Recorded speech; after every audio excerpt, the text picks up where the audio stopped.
दोस्तों जय हिंद। आपका स्वागत है आपके अपने चैनल पर। अगर आप इस चैनल पर पहली बार विजिट कर रहे हैं तो चैनल सब्सक्राइब कर लें और घंटी का बटन दबा दें ताकि मेरे आने वाले वीडियो आप तक पहुंचते रहें। दोस्तों पेंशन आते वक्त सभी पेंशनर से एक अंडरटेकिंग लिखवा कर ली जाती है कि अगर उन्हें कोई ओवर पेमेंट होगी तो वह उसे रिफंड करेंगे, और बैंक में भी पहली पेंशन मिलने से पहले एक एफिडेविट लिखवा कर लिया जाता है कि कोई भी ओवर पेमेंट होने पर मैं रिफंड करूंगा। कई बार तो ओवर पेमेंट हमारी गलती से होती है, गलती भी नहीं कह सकते क्योंकि बहुत सारे पेंशनर को पता ही नहीं होता कि उन्हें पेंशन में क्या क्या मिल रहा है। पर ज़्यादातर देखने में आया है कि ओवर पेमेंट पेंशन वितरण करने वाली एजेंसी की वजह से ही होती है। पेंशनर बार बार उनके ध्यान में लाता है पर वे कोई ध्यान नहीं देते और पेमेंट करते रहते हैं, जिसका खमियाजा बाद में पेंशनर को भुगतना पड़ता है जब रिकवरी की जाती है। ऐसे ही एक फिक्स्ड मेडिकल अलाउंस था जो ECHS फैसिलिटी शुरू होने पर बंद होना चाहिए था, लेकिन पेंशन डिसबर्सिंग अथॉरिटी ने बंद नहीं किया और अधिक पेमेंट हुई जिसकी रिकवरी होनी है। उसी के संदर्भ में PCDAP इलाहाबाद ने सर्कुलर नंबर 225 31 जनवरी 2022 को जारी किया है, जिसकी कॉपी सभी पेंशन वितरण करने वाली अथॉरिटीज़ को दी है और साथ ही ECHS डायरेक्टर्स और रीजनल सेंटर को भी दी गई है। सर्कुलर का सब्जेक्ट है regarding recovery of excess payment of FMA fixed medical allowance and to regulate ECHS facility in respect of pre 1 April 2003 armed forces pensioners.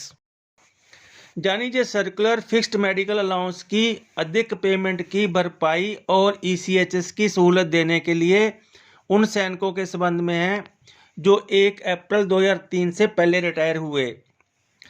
इस सर्कुलर में सभी pension disbursing authorities, regional directors और regional ECH centre को ध्यान देने को कहा गया है जहां आर्मड फोर्सेस के पेंशनर को फिक्स मेडिकल अलाउंस की ओवर पेमेंट हुई, जहां उन्होंने ECHS कार्ड के लिए अप्लाई करने से पहले ये अलाउंस बंद करने के लिए रिक्वेस्ट की थी।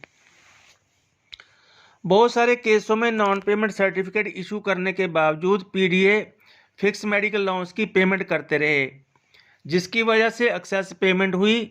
ये मामला तब सामने आया जब ECHS पॉलीक्लिनिक ने 64 के भी कार्ड देने से इनकार कर दिया और जब उन्होंने पाया कि फिक्स्ड मेडिकल अलाउंस बंद करने का सर्टिफिकेट इशू करने के बावजूद भी PDA ने पेमेंट जारी रखी, जिससे ओवर पेमेंट हुई। बहुत सारे पॉलीक्लिनिक ने लाभार्थियों को कार्ड इशू करने से पहले ओवर पेमेंट क्लियर करने को कहा। इसी संदर्भ में फिक्स्ड मेडिकल अलाउंस की पेंडिंग रिकवरी के चलते ECH फैसिलिटी कंटिन्यू रखने के लिए 17 नवंबर 2021 को एक्स सर्विसमैन वेलफेयर के जॉइंट सेक्रेटरी की अध्यक्षता में ECHS और CGDA के अफसर की मीटिंग हुई थी।